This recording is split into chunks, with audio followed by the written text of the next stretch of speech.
আজ বানাচ্ছি দুধ আলুর দম। সম্পূর্ণ নিরামিষ একটা রান্না। আর এটার যে গ্রেভিটা হবে তা পুরোটাই দুধের। চলো রান্নাটা শুরু করা যাক।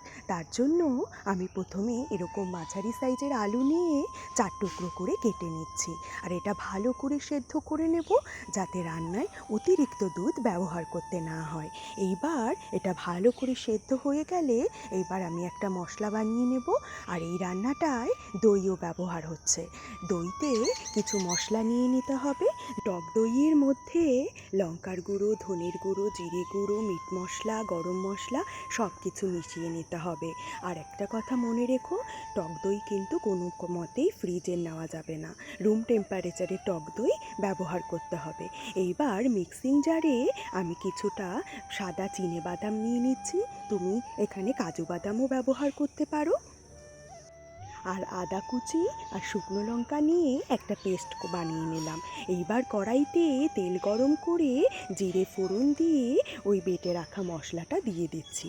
দিয়ে বেশ কিছুক্ষণ নাড়াচাড়া করে নিতে হবে। যেই তেল ছাড়া শুরু হবে অমনি সেখানে ওই টক দইয়ের মিশ্রণটা দিয়ে দিতে হবে। এখন তোমাদের প্রশ্ন আসতেই পারে, একই রান্নায় দই আর টক দই ব্যবহার করলে দই কেটে যাবে না? না, কাটবে না, কারণ এখানে আমি বাদাম ব্যবহার করছি। অবশ্যই চিনেবাদাম বা কাজু বাদাম ব্যবহার করতেই হবে।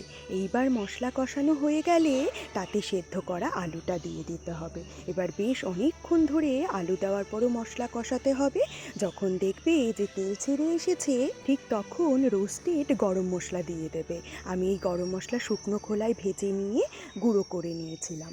এবার আবার কিছুক্ষণ নাড়াচাড়া করে যখন দেখবে মশলাটা দানা দানা ভাব চলে এসেছে, তখন ঈষদুষ্ণ দুধ দিয়ে দিতে হবে।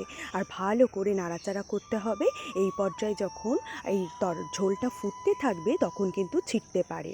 যখন দেখবে গ্রেভিটা পুরো ঘন হয়ে এসেছে, তখন নামানোর আগে ধনেপাতা দিয়ে দেবে। ধনেপাতা দিয়ে আবার একটুখানি ফুটিয়ে নিয়ে এবার নামিয়ে নেবে। রুটি, পরোটা, লুচি বা ফ্রাইড রাইস যে কোনো কিছুর সাথে এই রান্নাটা খুব ভালো যাবে। আর এটাই কিন্তু বেশি ঝোল রাখা যাবে না, একটু মাখো মাখো রাখতে হবে। আর হালকা একটু মিষ্টি ব্যবহার করতে হবে।